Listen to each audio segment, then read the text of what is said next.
नमस्कार दोस्तों, मेरा नाम है मनोज। दोस्तों, आज एक मेरे पास में भाई पीसी लेके आया है। ये 12th जनरेशन का 12700 के i7 मशीन है। 32 GB रैम लगा हुआ है। और आप देख सकते हो इस मशीन का क्या प्रॉब्लम है, हम भाई से ही बात करेंगे। एक बात मैं क्लियर कर देना चाहता हूँ और भाई को भी बता देता हूँ कि देखो, जिसने भी पीसी बनाया हम उनका नाम नहीं लेंगे, चाहे वो कोई भी हो। जिन्होंने भी बनाया और जितना भी पैसे आपका लगे वो अलग मैटर है, लेकिन हम उनका नाम नहीं लेंगे, ठीक है। तो आप मुझे बताइए कि आप कहाँ से आए हो। मैं बरेली से आया हूँ सर। और ये मशीन में जो आपने कंपोनेंट लगाया उसके बारे में डिटेल्स में मुझे बताइए। ये i7 है, गीगाबाइट Z700 नंबर मदरबोर्ड लगा है और प्रोसेसर लगा हुआ है 12700 के 12 जनरेशन। अच्छा, और रैम? रैम 32 GB है, 5200 मेगाहर्ट्ज वाली। अच्छा, कितने दिन पहले ये मशीन आप बनाए थे? समथिंग 3-4 महीने हो गए। 3-4 महीने में आपने कितने मिक्सिंग की है? कुछ भी नहीं हुआ सर, जब से ले लेके भाग ही रहे हैं इधर उधर इधर उधर। ले आपने अब तक इससे पहले कितने लोगों को दिखा चुके हो? समथिंग 4-5 लोगों को दिखा दिया। 4-5 लोगों का, लेकिन किसी ने आपके पीसी? बस कुछ ऐसा ही जवाब देते हैं जिसका कोई मतलब नहीं कि 12 जनरेशन है इसलिए ऐसी प्रॉब्लम कर रहा है वगैरह वगैरह। भी आपको मेन प्रॉब्लम आज जो आ रहा है वो क्या आ रहा है, मुझे उसके बारे में बताओ। ये एक तो बफरिंग कर रहा है और अच्छा। एक्सपोर्टिंग टाइम मतलब पहले कभी 9 मिनट दिखाएगा, कभी 12 मिनट, 40-45, 1-1 घंटे ले जाता है हाँ। एक्सपोर्ट 1 घंटे की वीडियो को। ओके। जिनसे आपने डेटा परचेस किया होगा तो आपने उनको भी? उन्हें मैंने कॉल किया था हाँ। तो वो कुछ ऐसा ही जवाब देते हैं। उनने ये बोला कि ये 12 जनरेशन मशीन है इसलिए ये दिक्कत आ रही है। दिक्कत आ रही है। जी। आपने इस मशीन के अंदर में कितने पैसे खर्च किए हैं? समथिंग 1,03,000 रुपये समथिंग खर्च हुए। 1,03,000 रुपये। तो इसका मतलब जितने आपने 1,03,000 रुपये अभी तक लगाए हो, इसका मतलब वो बेकार है। हाँ, अभी तक तो यही लग रहा है। यही लग रहा है। जितनी मतलब इसने परेशानी दी है, हाँ। ऐसा लग रहा है वो सारे पैसे वेस्ट चले गए। और 4-5 लोगों को भी दिखाया होगा तो उन लोगों ने कुछ ना कुछ तो लिया ही होगा। हाँ, वैसे ज़्यादातर मैं अपने गुरुजी के ही पास ले जाता हूँ तो पैसे उसे तो वो नहीं लेते हैं। उनने जो किया लेकिन शायद उनके समझ में नहीं आया वो। तो दोस्तों, ये 12700 की है। 3 महीने पहले भाई ने पीसी बनाया था, जैसे कि मैंने आप लोगों को बोला। तो अभी हमने पीसी आपके सामने में जी। चलाया है। पहला चीज जो जो आपके कट कट की आवाज आ रही है वो हार्ड डिस्क का हेड का आवाज है। ये जो कट कट की आवाज आ रही है ना, खिच खिच, वो हार्ड डिस्क का हेड का प्रॉब्लम है। और दूसरा जो आपने सबसे बड़ा गलती किया इस कंप्यूटर के अंदर में कि आपने सर्विलेंस वाला हार्ड ड्राइव लगा दिया 2 TB का। ये कभी गलती नहीं करना चाहिए था आपको। हमें पता नहीं था सर इस बारे में। तीसरा जो आपका जो गलती है कि आप देख सकते हो कि यह आपका कूलर, जैसे कि मैंने आपको पहले बोला, आपका कूलर सही नहीं लगा है। जी। ठीक है जी। रैम का इशू है। अभी आप देख सकते हो ये जो अभी आपका RGB चल रहा है ये सिंक होना चाहिए था, लेकिन ये कुछ भी चीज़ें सिंक नहीं है। तो इसकी SMPS भी उल्टी लगी हुई है, जबकि इसका सरफेस इस साइड होना चाहिए था। यह वीडियो बनाने के दोस्तों मेरा एक ही मकसद है, ताकि कोई भी भाई इस टाइप का पीसी बनाओ तो पहले थोड़ा सा नॉलेज ले लो। अभी जो है भाई का 1,03,000 रुपये ऑलमोस्ट बेकार है। बेशक मेरे को इसके अंदर में 1 घंटा लगे चाहे 2 घंटा लगे, मैं करके ही भेजूंगा। और ऐसे पीसी 1 जनवरी से लेकर के, और आज 7 जनवरी है, 7 जनवरी के आप अंदर अंदर में मेरे पास में 8वां बंदा है ये भाई जो कि ये ऐसे पीसी लेके आए हैं। मेरे पास में टोटल 8 पीसी हो गया जिनके कि सेम इशू है। हाँ, मैंने वो वीडियो देखी थी बिहार वाली। आपका स्टूडियो क्या नाम है? मेरा RK स्टूडियो है। RK स्टूडियो है। आप कितने दिन से मिक्सिंग करते हो? समथिंग 3-4 साल हो गए। 3-4 साल से। चलो ठीक है। बाकी जो है भाई ये प्रॉब्लम से का समाधान करके भाई को देता हूँ। ठीक है, आप बैठिए, मैं आपका काम करता हूँ। सबसे पहले काम करेंगे इसके हार्ड डिस्क से स्टार्टिंग करते हैं। तो पहले हम पीसी को करते हैं बंद। बताऊंगा कि क्या चीज़ लेना चाहिए और क्या नहीं, क्योंकि नया मशीन बनाने में जितना टाइम लगता है उससे 4 गुना ज़्यादा टाइम लगता है हमारे को पुराना मशीन को ठीक करने में। इसीलिए जल्दी लोगों को समझ में भी नहीं आता है। दूसरा भी मशीन बनाओगे तो मैं आपको इतना नॉलेज आज दे दूंगा ताकि कभी भी भविष्य में आप मशीन बनाओगे तो आपको कोई ठग नहीं सकता। और ये मैनुअल बायो सेटिंग वगैरह जो है सब कुछ मैं आपको सिखा के यहाँ से भेजूंगा, ताकि जो है भविष्य में आपको कभी भी समस्या ना हो। ये जो पर्पल वाला हार्ड डिस्क होता है दोस्तों, ये पर्पल वाला हार्ड डिस्क कैमरा के लिए यूज होता है। इसके नीचे जो है ब्लू वाला हार्ड डिस्क है लगा हुआ है, जो कि आपका पीसी के लिए होता है। तो हमेशा पीसी वाला हार्ड डिस्क परचेज करना चाहिए, सर्विलेंस नहीं। और इसी हार्ड डिस्क से कट कट की आवाज़ आ रही है। हम इसको करते हैं यहाँ पे साइड में। अभी जो इसमें पावर सप्लाई है, जो कि पावर सप्लाई आप देख सकते हो 650 वाट का है, पीसी के हिसाब से बहुत अच्छा भाई ने लगाया है। अब इसको अभी हम ठीक करेंगे। जो जिन्होंने लगाया है, अगर मैं चाहूँ तो भाई उल्टा सीधा बोल सकता हूँ, लेकिन मैं ऐसे बोलूँगा नहीं, क्योंकि हर आदमी का अपना संस्कार होता है। और बहुत जल्दी दोस्तों आप लोगों को मेरा वीडियो देखने को मिलेगा मैनुअल वायु सेटिंग के ऊपर में, विंडोज इंस्टॉलेशन करने के ऊपर में, सारा चीज़ का। क्योंकि मैं चाहता हूँ कि 2025 के अंदर में मैं वो सारा चीज़ें क्लियर कर दूँ, ताकि किसी को दिक्कत ना हो। ये ऐसे ही लगे हुए थे, इसको कभी भी लगाते हैं तो इस टाइप से लगाते हैं। अगर ये इस टाइप से लगा होता तो आज की डेट में ये इतना गंदा होता ही नहीं। काम करके दूंगा, वो भाई जाएंगे तो 4 को और बताएंगे, क्योंकि ऐसे तो है नहीं कि ये भाई अकेला ही परेशान होगा, और भी बहुत सारे लोग होंगे जो ऐसे सेम प्रॉब्लम में होंगे। तो कभी भी इस टाइप से लगाते हैं। और जो भी ये पीसी बनाया उनको जाके एक बार दिखाना जरूर कि भाई ऐसे नहीं, ऐसे बनाते हैं। और आपके सामने में देखा एक भाई और भी बोला था कि मैं ये मैनुअल बायो अब सेटिंग करवाने के लिए पीसी लेके आऊँगा, क्योंकि अभी दिल्ली में एक्सपो है, वो आएगा। रैम आपने काफ़ी अच्छा लगा रखा है, लेटेंसी भी रैम का सही है, 8 GB में ये रैम है। तो फ्रेंड मैं आपको बता देता हूँ अभी इसमें प्रॉब्लम क्या है। सारे के सारे जो इनके भाई का जो लफड़ा है, पहली बात की कूलर का वायरिंग बिल्कुल ही गलत है, कूलर का वायरिंग सही नहीं है। दूसरा जो है ब्लॉक गलत लगा रखा है, तीसरा ये फैन गलत लगा रखा है, और चौथा जो था ये हमारा SMP गलत लगा। तो SMP हमने ठीक कर दिया। दूसरे एक प्रॉब्लम तो हमने ये सॉर्ट आउट कर दी हार्ड डिस्क का। बाकी जो है ये ब्लॉकों का प्रॉब्लम है, तो इसमें करने में मुझे थोड़ा टाइम लगेगा। तो पहले हम ब्लॉक एक बार खोल लेते हैं, उसके बाद हम वीडियो को। इतना सा थर्मल पेस्ट लगे हुए हैं कि बाहर निकल रहे हैं। थर्मल पेस्ट को तो छोड़ो, ये कोई बड़ी बात नहीं है। और दूसरी जो भैया आपको इस पीसी के अंदर में बदलना पड़ेगा, वो आपका SSD बदलना पड़ेगा। ये जो होता है दोस्तों, ये Gen 3 SSD है। Gen 3 SSD कभी भी लेटेस्ट जनरेशन के मशीन में कभी नहीं लगाना। ये हमारे SSD है, तो ये SSD आपको चेंज करना पड़ेगा।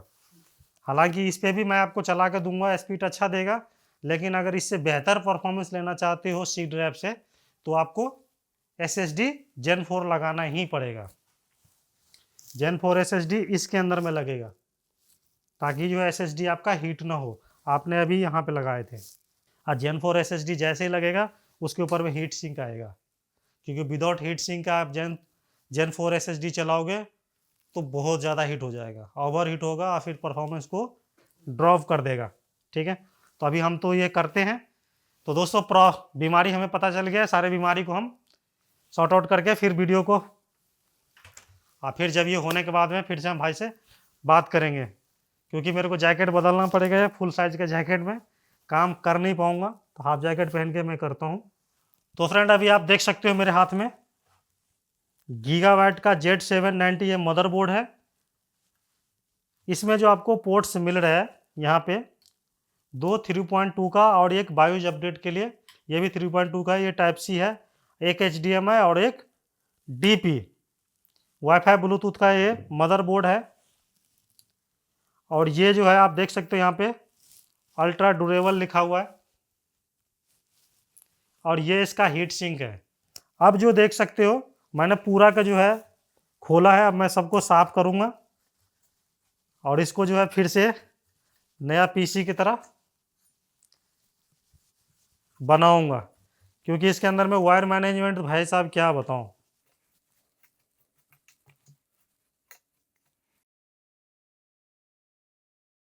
तो चलो इसको तो हमने कर दिया जी साफ, ये हो गया हमारा क्लीन।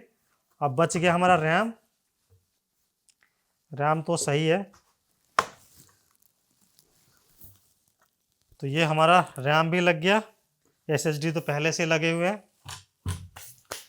अब थोड़ा सा इसमें साफ कर देते हैं थर्मल पेस्ट को।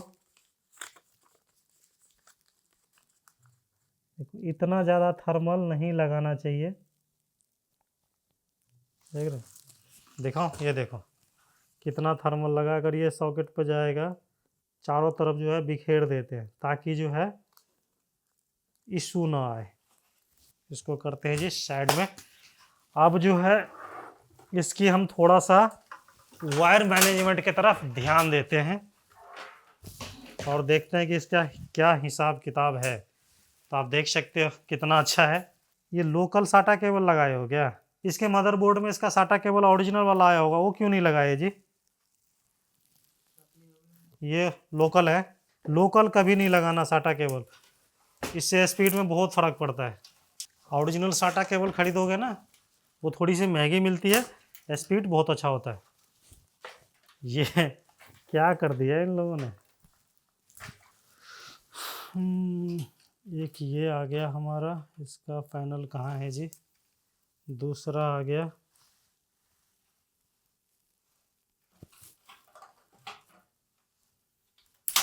तीसरा आ गया, इसका और केबल होगा क्योंकि इसका केबल जो है मार्केट में अलग से नहीं मिलता है भैया। केबल वगैरह और है आपके पास? तब कैसे करोगे जी, ये केबल तो मिलेगा नहीं अलग से। तो दोस्तों इसको मैं कंप्लीट करता हूँ क्योंकि इसमें केबल वगैरह भी नहीं है। देखता हूँ अगर मेरे पास होगा तो मैं लगा देता हूँ।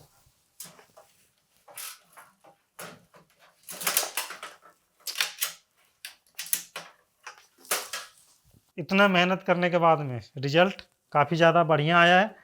अभी इसके अंदर में हम क्या करेंगे, मैनुअल वायु सेटिंग, विंडोज फॉर्मेट वगैरह करेंगे और उसके बाद हम इसको करेंगे टेस्टिंग।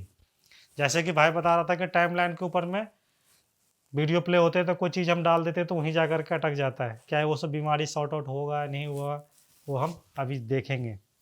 तो डेस्कटॉप पे कुछ है तो नहीं ना, तो इसको कर दे फॉर्मेट। चलो तो इसको फॉर्मेट करते हैं, फिर भाई को भी मैनुअल वायु सेटिंग सिखाएंगे। और हाँ दोस्तों, ये 2025 में जनवरी का महीना चल रहा है, मैं आज आप लोगों को बता दे रहा हूँ ये बायो सेटिंग वाला जो लफड़ा है, मैं 12, 13, 14 और 15 तीनों ही मदरबोर्ड का लफड़ा ही ख़त्म कर दूंगा। बायो सेटिंग सारा चीज़ मैं आप लोगों को एक ही वीडियो के अंदर में, कभी होगा तो मैं डिटेल से बना के डाल दूंगा ताकि सब आदमी देखो सीखो और भविष्य में आपको काम आएगा। तो चलो, क्योंकि इस टाइप का वीडियो आपको दोबारा देखने को नहीं मिलेगा बायो सेटिंग से रिलेटेड, मैं आप लोगों को सिखाऊंगा। मैनुअल वायु सेटिंग करेंगे तो हमारे कंप्यूटर का स्पीड बहुत ज़्यादा हो जाएगा, तो ऐसे नहीं होता है। मैनुअल वायु सेटिंग का मतलब ये होता है कि किसी चीज़ की जो है फ्रीक्वेंसी को बढ़ाना या फिर घटाना नहीं, ग्राफिक्स से रिलेटेड चीज़ें होता है जिनको कि हमें चेंजेस करना होता है बस, और उसके अलावा दूसरा कोई काम नहीं होता है। तो इसी के ऊपर मैं पूरा का पूरा चीज़ जो है बायो से रिलेटेड जितने भी चीज़ें होते हैं उनका मैं पूरा डिटेल से वीडियो बना करके आप लोगों को दे दूंगा। बायोज के बारे में वही लोग ज़्यादा जान सकता है जो लोग विंडोज़ के हार्डवेयर में मैक इंस्टॉल करता है, और मैं इन चीज़ों को मैं 2017 से करते आया हूँ। पहला वीडियो अगर आप मेरा देखोगे 2017 का, जो 8700K के ऊपर में था, तो उस पीसी के ऊपर मैंने मैक भी इंस्टॉल किया, मेरे चैनल पे भी पड़ा होगा, तो आप लोग जाके देख सकते हो। उस टाइम पे मैंने मैनुअल बायो सेटिंग किया था। तो चलो इसको हम करते हैं फॉर्मेट। तो दोस्तों अब हम करने जा रहे हैं मैनुअल बायो सेटिंग। आप भी यहाँ पे देख लो, सही से देखते रहो ताकि आप जा करके किसी के साथ में भी प्रॉब्लम हो तो वो आप ठीक कर सको। ठीक है, सिस्टम को करेंगे रीस्टार्ट, इंटर F12 या फिर डिलीट का, जो भी आपको की पसंद हो, डिलीट का की बटन दबाएंगे चाहे F12 का, जाएंगे हम बूट में ही। अब ये कंप्यूटर जो है आपका बूटिंग टाइम भी ज़्यादा नहीं लेगा, तुरंत हो जाएगा बूट। तो अभी आप देखो, आप लोग मॉनिटर जितना घूम सकता है। तो एडवांस मोड आ गया। अब एडवांस मोड के अंदर में प्लेटफॉर्म पावर, इनको हम नहीं छेड़ेंगे क्योंकि हमारे को इनसे कोई मतलब नहीं है। बाकी मैं भाई को सिखाता हूँ। सेटिंग iGPU, ये जो है इंटरनल ग्राफिक, बाय डिफ़ॉल्ट ये ऑटो पे होता है। ठीक है, आपको अनेबल करना है, नीचे चलना है ट्रू 128 कर देना है, इसके नीचे चलना है। देखो इसको किसी ने चेंज तो किया है, बायोज में चेंजेस की है, लेकिन जिन्होंने भी की थी वो परफेक्टली नहीं किया था। बायोज को कभी भी चेंजेस करने से पहले हमारे को क्या करना चाहिए, इसको डिफ़ॉल्ट कर देना चाहिए। ठीक है जी। तो क्योंकि ये बायोज पहले से किसी ने छेड़खानी कर रखे हैं भाई, हम किसी का नाम क्यों ही खराब करें, हम उसको करेंगे डिफॉल्ट। यहाँ क्या लिखा है, लोड ऑटोमेज डिफॉल्ट, इस पे हम डबल क्लिक करेंगे और यहाँ पे हम करेंगे यस। अब जो चीजें चेंजेस जिन्होंने भी की थी सारे सेटिंग हो गया जी, हट गया ना ये। आप यहाँ देख रहे हो डिस्प्ले आउटपुट पे इंटर करेंगे इसको अनेबल। ये जरूरी नहीं है कि भैया जी आप ये अनेबल करोगे तभी होगा, ये सब चीजें थोड़े से समझने वाले, पहले ये ज़्यादा था, अभी ये हो गया है परफेक्टली, समझ गए। इसको हम 50% पे करेंगे, अब ये आपका हो गया बिल्कुल परफेक्ट। अब ये जो मशीन चलेगा, चाहे आप इसको एक्सपोर्ट कीजिए चाहे आप जो भी कीजिए, बढ़िया चलेगा। ये हो गया हमारा मैनुअल वायु सेटिंग। अब इसके बाद हम करेंगे ड्राइवर को अपडेट। ड्राइवर अपडेट करना बहुत ज़्यादा ज़रूरी है। और दोस्तों सिर्फ इस पेन ड्राइव की वजह से हमने काफ़ी सारा चीज़ें आसान कर दिया, सही है ना जी। काफ़ी समय बच गया, बहुत सारा समय बच जाता है और इसके भी वीडियो आप लोगों को बहुत जल्दी देखने को मिलेगा। तो अभी जो है पीसी हमारा ऑन हो रहा है, और फिर भाई से पहले टेस्टिंग करवाते हैं, फिर भाई से हम बात करेंगे, रिव्यू लेंगे कि भाई सही हुआ या नहीं हुआ। मैनुअल वायु सेटिंग सही रहेगा तो आपका डिस्प्ले देगा, अगर सेटिंग सही नहीं रहेगा तो डिस्प्ले नहीं देगा आपका पीसी। तो अब हम करते हैं इसको ड्राइवर को अपडेट। यहाँ पर नोटिफिकेशन हमें दे दिया कि भाई इसका ड्राइवर अपडेट किया जाए। फिर ड्राइवर अपडेट करने में कम से कम 10-15 मिनट तो लगेगा। तो उसके बाद जो है भाई से हम टेस्टिंग के बारे में बात करेंगे। तो फ्रेंड ये पीसी अब हो गया है बिल्कुल ओके। भाई का जो लग रहा था कि 1 लाख 1.25 लाख रुपए, यानी कि 1,03,000 रुपये इनका बेकार था, वो हमने सही कर दिया। बाकी हम भाई से पूछते हैं कि भाई पीसी सही चल रहा है नहीं चल रहा है, पहले कैसे काम कर रहा था, रेंडिंग में क्या प्रॉब्लम था, क्योंकि भाई ने खुद भी टेस्टिंग की है और मैंने भी टेस्टिंग की है। और माउस को पकड़ने से ही पता लग जाता है कि पीसी में पहले से ज़्यादा है। हमने 3 बार तो इसको एक्सपोर्ट किया है। अब बताओ, जो जैसे पहले आपके पीसी लेके आए थे उसमें और अब में क्या फ़र्क है? अब काफ़ी अच्छा चल रहा है पहले से। अभी जो आपने टाइमलाइन वगैरह चेक किया जो आप मुझे बता रहे थे उसके बारे में मुझे बताइए। हाँ, पहले बफरिंग वगैरह कर रहा था, अब नहीं कर रहा है। एक्सपोर्टिंग टाइम पहले बढ़ाता जाता था साथ साथ में, हाँ, लेकिन अब ऐसा नहीं हो रहा है। अभी आधा घंटा का आपने एक्सपोर्ट लगाए थे तो कितना टाइम लिया था? समथिंग 8 मिनट दिखा रहा था। 8 मिनट लिया था, फिर बीच में फिर 5 कर दिए उसने, कम कर दिए। अपने आप ही किया? जी। आपने तो कुछ नहीं किया, ना ही मैंने कुछ की। तो इसका मतलब है कि आधा घंटा की वीडियो अगर 5 मिनट में कर रहा है तो 1 घंटा की वीडियो ये मशीन 10 मिनट में कर 10 मिनट में करेगा। कौन सा वीडियो? मिक्सिंग किया हुआ। मिक्सिंग किया हुआ। अगर यही वीडियो को अगर टाइमलाइन पे आप रख करके एक्सपोर्ट करोगे तो मैं इस बात की गारंटी देता हूँ 5 मिनट 20 सेकंड में पूरा 1 घंटा की वीडियो एक्सपोर्ट कर देगा। सादा करेंगे तो कर देगा। जी। और दूसरी बात है, जैसे कि आप बता रहे थे कि टाइमलाइन पे पहले जब आप लेके प्ले प्ले वगैरह कर रहे थे तो उसका क्या हिसाब किताब था जी? तो बफरिंग कर जाता था एकदम से, लेकिन अब नहीं कर रहा है। अटक जाता था या फिर बहुत किच किच किच किच करके आगे बढ़ता था। यानी कि जो आपने 1 लाख रुपए पहले लगाए थे तो ऐसा लग रहा था कि मेरा वेस्ट हो गए। और अब नहीं लग रहा है, लेकिन अब काम होगा ऐसा लग रहा है। तो आप लोगों से क्या कहना चाहोगे कि भाई कभी भी पीसी बनाओ तो प्रोफेशनल बंदे से ही मिलो, बाकी तो ऐसे लुटिया चोर बहुत बैठे ही हैं। तो आप खुश हो? जी हाँ, अब सही लग रहा है। दिल्ली से आपका घर कितना दूर है? Something 260 kilometre. 260 किलोमीटर है। 260 किलोमीटर आपका आना सफल हुआ या फिर बेकार हुआ? नहीं, सफल हो गया।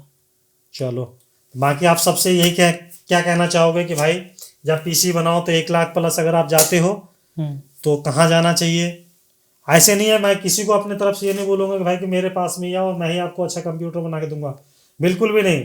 किसी के पास में भी आप जाओ कंप्यूटर बनाने के लिए तो थोड़ा सा अपना भी रिसर्च होना चाहिए। क्योंकि ये भाई जो पीसी बना के लाए थे तो मैंने पूरा इसको खोला, फिर से मैंने दोबारा से इसको किया, असेंबल दोबारा किया, पूरा किया ना जी? जी। जितने भी गलतियां थी सारे मैंने किए। अब जो है यही पीसी हवाई जहाज की तरह चल रहा है जी। और पहले जब चल रहा आए थे अब पहले तो ये बहुत बेकार चल रहा था। जिस हिसाब से इसमें एसेसरीज लगवाई थी मैंने जो सोच के, वो परफॉर्मेंस मिल ही नहीं रही थी। और अब ठीक चल रहा है। अब बढ़िया चल रहा है। हालांकि इसीलिए कहते हैं कि भाई जब कभी भी पीसी बनाओ तो थोड़ा सा अपने तरफ से भी और किसी जान पहचान के बंदे से भी सोच विचार लो। आज के डेट में भैया हर जगह हर चीज़ इजीली अवेलेबल है। कोशिश करो कि किसी अच्छे आदमी के पास जाना।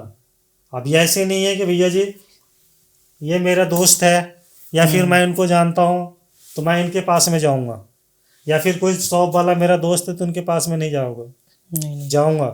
भाई सबके सब आज की डेट में कमाने के लिए बैठे कमाने हुए के हैं, लिए बैठे हैं। ठीक है। आज के डेट में आप किसी को हाथ पकड़ाओगे ना, उंगली डालोगे तो पूरा हाथ खाने की कोशिश करेगा, खाएगा। जी तो इसीलिए इन चीज़ों को खुद भी ध्यान रखो कि भाई कभी भी कोई चीज़ करो तो खरीदो, क्योंकि पीसी ऐसी चीज़ें हैं कि 1 महीने वाला तो होता नहीं है। ये भाई एक बार बनाओगे ये सालों साल चलने वाला है, सालों साल चलेगा। तो इसलिए बेहतर है कि एक बार पैसे लगाओ, सोच समझ के लगाओ और अच्छे जगह लगा के जाओ। अगर आप अच्छे जगह गए होते तो आप मेरे पास में नहीं आते। तो इतनी दिक्कत नहीं होती, और काफ़ी उनने पैसे भी ज़्यादा ले लिए उस हिसाब से, मतलब जिस हिसाब से प्राइस भी नहीं है चीज़ों बिल्कुल का। भी नहीं। अब मैं आपको बताऊं कि भाई के कंप्यूटर के अंदर में जो SSD लगी हुई थी वो Gen 3 SSD था। भाई यार 12 जनरेशन के i7 मशीन में Gen 3 SSD कौन लगाता है यार। और वही सेम मशीन के ऊपर में हमने Gen 4 SSD लगाया, जी कितना देर में विंडोज हुआ जी? रॉकेट की तरह चल रहा था फिर तो, वो बहुत धीरे चल रहा था। वो हमने इतने देर में तो उतने देर में तो पूरा कंप्लीट हो गया। कभी भी कहीं भी जाओ तो थोड़ा सोच समझ के आदमी के पास में जाओ, ट्रस्ट करो। लेकिन हालांकि जिन दुकानदार ने या फिर जिन्होंने ये पीसी को बनाया है, अगर मैं उनको बेमतलब में 50 बात सुनाऊं तो ये हमारी मूर्खता है। अब मैंने आपका काम करके दिया, आप खुश हो, जी आप लेके जाओगे 10 आदमी खुद ही बोलोगे। हाँ किसी के पास में ये प्रॉब्लम होगा खुद ही बोलोगे कि आप उसके पास चले जाओ, सही करके देगा। जी जी तो उससे मेरा ही क्लाइंट बढ़ेगा। अगर मैं आपको अच्छा काम करके नहीं दूंगा, 5,000 6,000 रुपये मैं आपसे ले लूँ और आपका काम करके नहीं दूँ तो आपको तकलीफ नहीं होगा? तकलीफ होगा, दोबारा आएंगे भी नहीं, और किसी को आने का सजेशन तो दूर की बात है। नहीं देंगे। तो यही चीज़ें होते हैं। अब मैंने आपका अच्छा काम करके दिया, आप सिर्फ बायोज के लेके आए थे, बायोज के साथ में मैंने आपको हार्डवेयर भी करके दिया, तो आप खुश हो गए, खुश होके जाओगे मेरे पास से तो 4 को और बोलोगे। जी जी बिल्कुल। तो ये ऐसे मेरा मानना है। तो दोस्तों जो भी भाई पीसी बनवाते हो 1 लाख प्लस का, भाई का 1,03,000 का पीसी है, तो पीसी बनाने पे थोड़ा सा सोचना, समस्या ही नहीं होगा बायो सेटिंग से रिलेटेड। चाहे वो 12 जनरेशन को हो, चाहे वो 13 जनरेशन या फिर 14 जनरेशन या फिर इंटेल अल्ट्रा, ये सारे के ऊपर में जनवरी के अंदर में ये सारी चीज़ मैं ख़त्म कर दूंगा, क्योंकि इससे पहले का तो ज़रूरत ही नहीं है। मैंने ऑलरेडी उनका वीडियो डाल रखा है, 8 जनरेशन का डाल रखा है, 9 जनरेशन, 10th 11th, ये सारे जनरेशन के मेरे बायो सेटिंग आपको मिल जाएगा। अगर आपको 8 जनरेशन वगैरह के देखने का है तो आप 2017-18 के मेरा वीडियो जाके देखिए, आपको देखने को मिल जाएगा मैनुअल बायो सेटिंग। ठीक है सर, तो आप ये पीसी से संतुष्ट हो? जी बिल्कुल। तो काफ़ी टाइम हो गया दोस्तों हम लोगों को ये सब काम करते हुए।